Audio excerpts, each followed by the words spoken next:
बहुत सावधान, बहुत सावधान। अब बच्चे नहीं हो आप लोग, आप लोगों को हित अहित का ज्ञान होना चाहिए। इंद्रियों की मांग को अपनी मांग मानना, मन की विलासता को अपनी मानना, ये आपको बांध देगा, प्रकृति में बांध देगा, माया में बांध देगा। भागना पड़ेगा, संसार स्वीकार करना पड़ेगा, गिरना पड़ेगा। इस बात को अंदर से समझिए। आपको बहुत मजबूत रहना है। अभी तो माया ने कोई प्रश्न नहीं किया आपके सामने, अभी तो सिर्फ पढ़ाई चल रही, तब आप भागते हो अंदर से, बाहर से चाहे हमारे नजदीक भले दिखाई दे रहे हो। और जिस दिन प्रश्न आया तो आप समझ कितने नंबर आएंगे आपकी परीक्षा के। पहले ही आप मांग कर रहे हो जगत की, तो जब प्रश्न आएगा कि एक तरफ जगत का आकर्षण, एक तरफ प्रभु का आकर्षण, तो आप उत्तर क्या दे पाओगे? क्योंकि पहले ही जगत का आकर्षण है, इसी को तो मिटाना है। नहीं समझ पा रहे आप, इसी को मिटाना है आपको। जथा लाभ संतोष सदा काहू सो कछु न चाहूं। जैसे मेरे प्रभु रखे वैसे रहूंगा, कभी कोई चाह नहीं।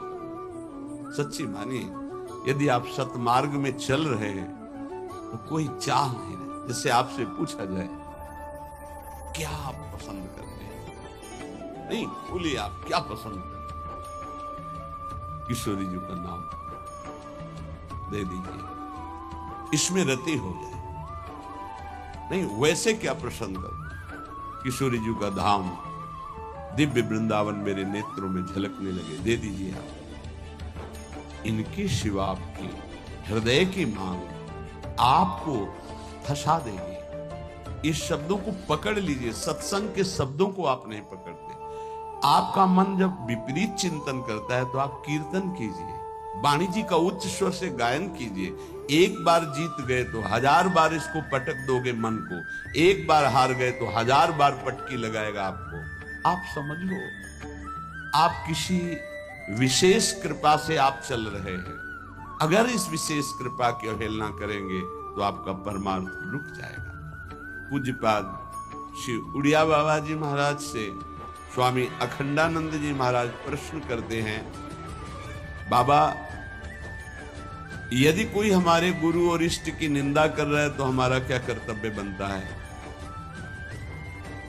यदि कोई हमारे गुरुदेव की इष्ट की निंदा करता है तो हमारा उस समय क्या कर्तव्य बनता है?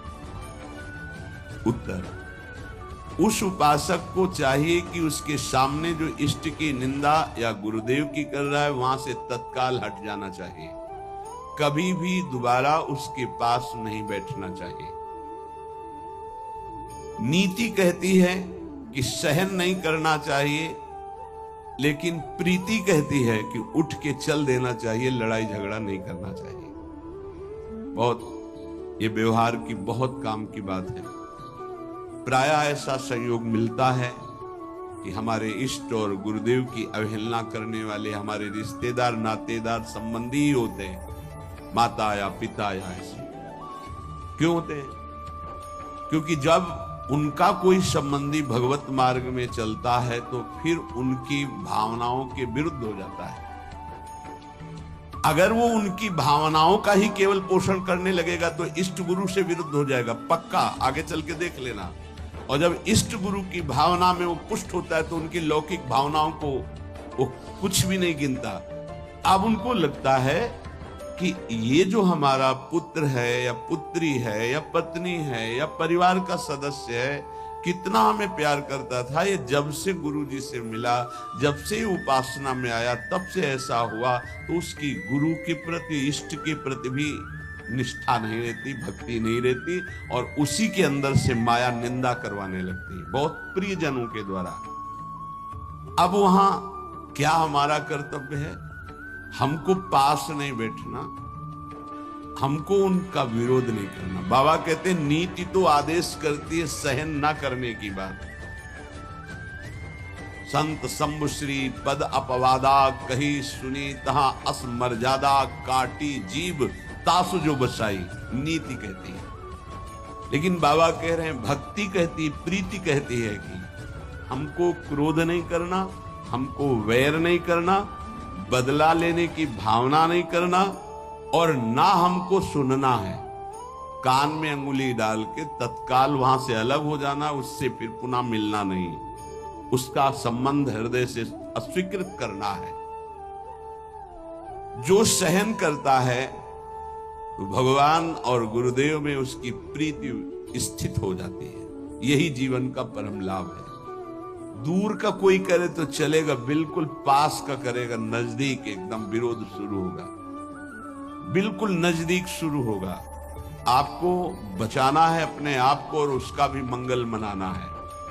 भगवान से प्रार्थना करनी है कि इसकी बुद्धि शुद्ध हो जाए और अपने को उसके आकर्षण, संबंध, वचन तीनों से दूर हटाना है। क्योंकि भगवान की स्मृति स्वयं श्री भगवान है। अगर आप इष्ट और गुरु की निंदा सुनेंगे, करना तो बहुत दूर की बात, तो आपकी भगवत स्मृति गायब हो जाएगी, स्मृति चली जाएगी। स्मृति गई तो कुछ नहीं रहेगा। यहां तक कि उपासक को भगवान से भी बढ़कर भगवान की स्मृति पर भाव रखना चाहिए। यस्य स्मरण मात्रेण जन्म संसार बंधना, जिनका स्मरण मात्र संसार में जन्म मरण के चक्र से मुक्त कर देता है, उन प्रभु की स्मृति को प्रभु से भी बढ़कर के मानना है। कोई कहे प्रभु से बढ़कर कैसे हो सकता है? तो प्रभु तो हमारे हृदय में है, लेकिन उनकी स्मृति नहीं है, तो नाना प्रकार के विकारों में हम बंधे बह गए। और जिस दिन से गुरु कृपा से भगवत स्मृति जागृत हुई, तो हमें सुख मिला, शांति मिली, विश्राम मिला। दुख प्रभु नहीं दूर किए, प्रभु तो सबके हृदय में बैठे हैं। प्रभु की स्मृति, भजन ने दुख दूर किया। गोस्वामी जी ने भी लिखा है कि सबके हृदय अछत अविकारी, सकल जीव जग दीन दुखारी, तहां वेद अस कारण भाखा। वहां वेद ऐसा कारण बता रहे कि भगवान तो सबके हृदय में अछत अविकारी सुख सिंधु विराजमान है, पर जीव सब दीन दुखी हो रहे हैं, विषयों के प्रति दीन और दुखी हो रहे हैं। उसका कारण क्या है? भजन नहीं है। भगवान के होते हुए दुख निवृत्त नहीं हुआ, लेकिन जे भी भजन प्रारंभ हुआ भगवत स्मृति, वो दुख को जड़ से मिटा दिया। इसलिए भगवत स्मृति भगवान से भी बढ़कर, ऐसे भगवान की स्मृति देने वाले गुरुदेव और जिनकी स्मृति ऐसे हमारे आराध्य देव, अगर इनकी कोई निंदा करे तो मेरा प्रिय कैसे हो सकता है? माया जहां आप एकाग्रता करके प्रभु में लगने की कोशिश करेंगे तो विविध रूपों में आकर आपको आकर्षित करेंगे। आप आकर्षित ना हो, आप विरोध से परास्त ना हो, आप अपनी भक्ति को पुष्ट रखें। जो जीव मेरा और तेरा, मैं और मोर, इसी को महत्व दे रहा है, वो भगवान से प्यार नहीं कर सकता। क्योंकि भगवान से प्यार करने के लिए इस मेरा और तेरा को, लौकिक शब्द को मिटाना पड़ेगा। मैं सिर्फ प्रियालाल का हूं, प्रियालाल मेरे, बस ये हृदय की स्थिति होनी चाहिए। देख लीजिए, प्रभु में ऐसी स्थिति, अनन्य चिंतन तभी हो सकता है जब हृदय में बात आ जाए कि मैं प्रभु का, प्रभु मेरे, बस सिर्फ प्रभु मेरे। प्रभु का वैभव रचा हुआ नहीं, प्रभु का जो भी है वो उससे मेरा संबंध नहीं, प्रभु से संबंध है। प्रभु का रचा हुआ तो अखिल ब्रह्मांडों में रजोगुणी लीला हो रही, तमोगुणी लीला हो रही, सतोगुणी लीला हो रही। नहीं, हमें प्रभु चाहिए, ये लीला नहीं, ये माया नहीं। जितनी भगवान की स्मृति में जन डूबते हैं, उतना ही आनंद का अनुभव होता है। पर जब हृदय में भोगों के प्रति राग होता है, और जब वो नहीं मिलता तो क्रोध हो जाता है, चिड़चिड़ा स्वभाव हो जाता है, नाक में गुस्सा भर जाता है। ये उपासक सावधान इस वृत्ति से नहीं। अगला इसका जो कदम है उसका नाम है भय। राग भोगों का, बराबर भोग तुम्हें मिलते रहे ऐसा सृष्टि में कभी किसी को नहीं होता। परिस्थिति बिगड़ती भी है, कभी ऐसी परिस्थिति आती है कि मनोनुकूल भोग नहीं मिलते। उस समय क्रोध, चिड़चिड़ा स्वभाव नहीं, शासन में लीजिए नहीं। अगला कदम जो है वो बड़ा भयावह है। राग से क्रोध और क्रोध से भयावह स्थिति। नित्यानंद रस की अनुभूति के लिए चलने वाला उपासक हृदय में भोगों का राग न रखे, नहीं तो क्रोध, चिड़चिड़ा स्वभाव हो जाना, कुछ अच्छा ना लगना, वो विध्वंसक भाव आगे भय उपस्थित कर देगा। आपकी चेष्टा भयावह होगी। भक्ति में मुख्य बात है, भक्त कभी भी महापुरुषों के वचनों की अवहेलना न करे, अपराध न करे। इसका पूरा ध्यान रखे, नहीं तो बुद्धि भ्रष्ट हो जाएगी। ये मैं गूढ़ बात कहता हूं। जिन उपासक के अंदर भोगों का राग है, क्रोध है, भयावह कल्पनाएं हैं, वो आज्ञा का उल्लंघन करते हैं। अगर आज्ञा पर चलोगे तो कभी माया आपको परास्त नहीं कर पाएगी। साधन भक्ति, जब सिद्धा भक्ति में फिर निश्चिंतता आती है, निर्भयता आती है, निशोक आता है। साधन भक्ति में साधक को बहुत सावधान रहना है। ये 6 बातें साधन भक्ति में होंगी तभी सिद्ध स्वरूप जागृत हो जाएगा। पूज्य पादुड़िया बाबा जी, चिदानंद समुद्र भगवान की निश्चित प्राप्ति हो जाएगी, सिद्ध पुरुष हो जाएगा यदि ये 6 बातें रही। पहले, भारी से भारी आपके प्रति कोई अपराध कर दे तो उसे क्षमा करने की आपके अंदर वृत्ति होनी चाहिए। क्रोध करके उसको मानसिक संकल्प करके दंड देना, या शारीरिक दंड देना, या समुदाय से दंड दिलाना, किसी भी प्रकार का ऐसा भाव नहीं होना चाहिए। जैसे आप भजन करते हैं, आपके मन में संकल्प बना कि तुमने हमारा अपमान किया है, तुम्हें भगवान देख लेंगे, भोगोगे।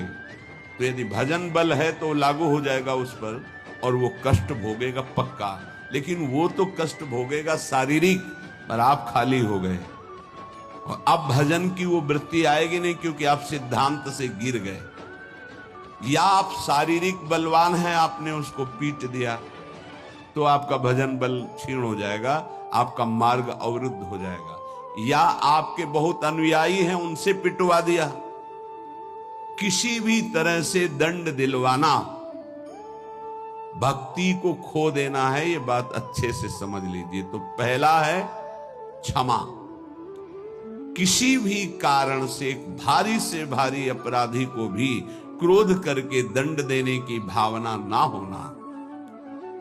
दूसरा है, कभी भी किसी भी वस्तु, व्यक्ति, स्थान पर महत्व रखकर अपने प्रभु को भूल जाना, ये बहुत सावधानी की जरूरत। तभी आप सिद्ध होंगे, परिपक्व अवस्था तभी आएगी। अव्यर्थ कालत्वम, समय व्यर्थ नष्ट कर देना। कब नष्ट होता है समय व्यर्थ? अनुकूल भोग मिल गया, उसमें राजी हो गए, भूल गए भगवान को। अनुकूल व्यक्ति मिल गया, उससे बात करना है, बहुत दिनों बाद मिले, बातचीत, हंसी मजाक, और कैसे हो, भूल गए भगवान को। वस्तु, व्यक्ति, स्थान, पदार्थ, पद, चाहा हुआ कुछ भी मिले, उसके मिलने में यदि आपका भजन छूट गया तो आपकी भक्ति बाधित हो जाएगी। ये सावधानी कहां है, किस साधक में? कोई बिरला यह ध्यान रखता है कि हमारे सामने अनुकूल वस्तु, व्यक्ति, पदार्थ, घटना, पद, ये अगर कोई भी आवे तो भी हमें अपने प्रभु का स्मरण नहीं छोड़ना। समय 1 मिनट व्यर्थ नहीं होने देना, सिद्ध बनने के लिए, भगवदाकार वृत्ति के लिए, भगवत साक्षात्कार के लिए। तीसरा, जिन भोगों को निषेध किया गया है तुम्हारे आसपास सब हो, सुविधा हो भोगने की, तो भी तुम्हारे हृदय में भोग लालसा ना हो। अगर हो भी जाए तो भोगना नहीं। आवश्यकता से अधिक धर्म अनुकूल भोग भी ना भोगे, फिर धर्म के प्रतिकूल तो बात जाने दो, जितनी आवश्यकता है। ये बहुत सूक्ष्म विषय है। जैसे भोजन में मीठा बहुत प्रिय होता है, किसी को नमकीन बहुत प्रिय होता है, जहां अनुकूल भोजन आया, अधिक मात्रा में लिया, उस दिन नोट करना भजन नहीं होगा। वो भजन जो स्वाभाविक होता था रोटी दाल में, वो नहीं होगा। आप देखना तो कितनी दुश्मन है वो वस्तु जो हमें प्रभु के स्मरण में शिथिलता दे दे। रुचि नहीं रह गई भजन की, फिर बातें होती बैठ करके प्रपंच की बातें, और या फिर बहुत खूब सोना, सो रहा है, सारी शक्ति पचने में लग जाती है। जब उदर में जरूरत है 500 ग्राम 400 ग्राम भोजन की, और आपने दबा करके उसमें 1.25 किलो भर दिया, अब इसके बाद पानी गया, अब वो सारी आपकी जीवनी शक्ति उसी में लग गई पचाने में, तो भजन के लिए आपके पास सामर्थ्य कहां रह गई। बार बार जमवाई लो, बार बार टहलो, बार बार लेटो, क्योंकि वो पच जाए ना, और वो कि बर्बाद ना हो। तुम ही हो भारत में सार्थक करने वाले, और तो जीव है ही नहीं भाई। और भी तो पशु पक्षी, तुम अपनी केवल हो, तुम उतना ही सेवन कीजिए, वो कोई और पालेगा, पशु पक्षी पालेंगे, कुछ चीज बर्बाद नहीं। आप छोड़ दीजिए, उसमें चींटियां लग जाएंगी, वो चींटी पालेंगी, बहुत से कीट पतंगे वो पालेंगे। आप ऐसा ना सोचे कि बर्बाद हो। तो उपासक को पदार्थ, वस्तु और व्यक्ति, हमें किसी व्यक्ति से इतना प्रेम नहीं कर लेना कि वो उसके मिलने पर प्रभु का विस्मरण हो जाए। ये बहुत सूक्ष्म बातें महापुरुषों के द्वारा शोध कर कही गई है। चौथा, सम्मान सबको बहुत प्रिय है, बहुत प्रिय है। सम्मान किसको अच्छा नहीं लगता? पशु पक्षी को भी अच्छा लगता है सम्मान। पुचकार कर, दुलार करो, प्यार करो, सम्मान दो। जो भगवत मार्ग में सिद्धावस्था को प्राप्त होना चाहता है, सम्मान को जहर की तरह देखे और नीच पुरुषों द्वारा किए हुए अपमान को अमृत के समान पान करके निराभिमानी बन जाए। चौथी बात, देखो परमार्थ को तो समझना ही पड़ेगा। ये बहुत जहरीली बात है। सिद्धावस्था ऐसे प्राप्त नहीं। पहला, तुम्हारा कोई किसी भी तरह से अपराध करे, तुम्हें क्षमा करना है। ना मानसिक, न शारीरिक, न वाचिक, न व्यवहारिक, किसी भी तरह का उसको दंड देने का विधान यद्यपि सामर्थ्य है फिर भी नहीं। पहला। दूसरा, कभी भी किसी भी वस्तु, व्यक्ति, स्थान के आकर्षण में प्रभु को नहीं भूलना। ये तुम्हारे ऊपर शर्त है। तुम्हारे सामने कोई व्यक्ति आए, वस्तु आए, पदार्थ आवे, घटना आवे, प्रभु को नहीं भूलना। अंदर राधा राधा राधा। किशोरी जी से बढ़कर प्रिय कौन हो गया, जिससे अगर प्रभु को भूल जाते हैं तो वो बड़ा हो गया, प्रभु छोटे हो गए। वो पदार्थ बड़ा हो गया, वो संपत्ति बड़ी हो गई, वो व्यक्ति बड़ा हो गया, वो घटना बड़ी हो गई जिसने प्रभु को भुलवा दिया। नहीं। तीसरा, विविध प्रकार की भोग सामग्री आसपास फिरी भोगने के लिए हो, फिर भी नहीं भोगना, क्योंकि हमें भगवत साक्षात्कार करना है। अनुकूल धर्मयुक्त भोग भी उतना भोगना है जिससे हमारा भजन चले। जैसे खान पान, विश्रामात उचित। सम्मान सबको प्रिय होता है, अपमान सबको दुखद होता है। भक्त को अपमान अमृत के समान लगता है, सम्मान विष के समान लगता है। उल्टा, वो निराभिमानी होता है।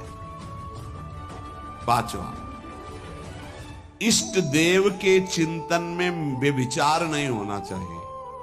व्यभिचार ये परिपक्व भगवत साक्षात्कार की बात है, साधारण साधक की, प्रारंभिक साधक की बात नहीं है। 4 बार शिव जप लिया, 5 बार अमुक जप लिया, फिर जप लिया, ये जप लिया, वो जप लिया, नहीं। केवल अपने इष्ट देव में ही। अगर शिव हैं तो शिव संबंधी है, राम तो राम संबंधी। अब ये सिद्धावस्था की तरफ जा रहा है साधक। यहां खिचड़ी नहीं होगी, यहां सीधे एक वृत्ति केवल अपने इष्ट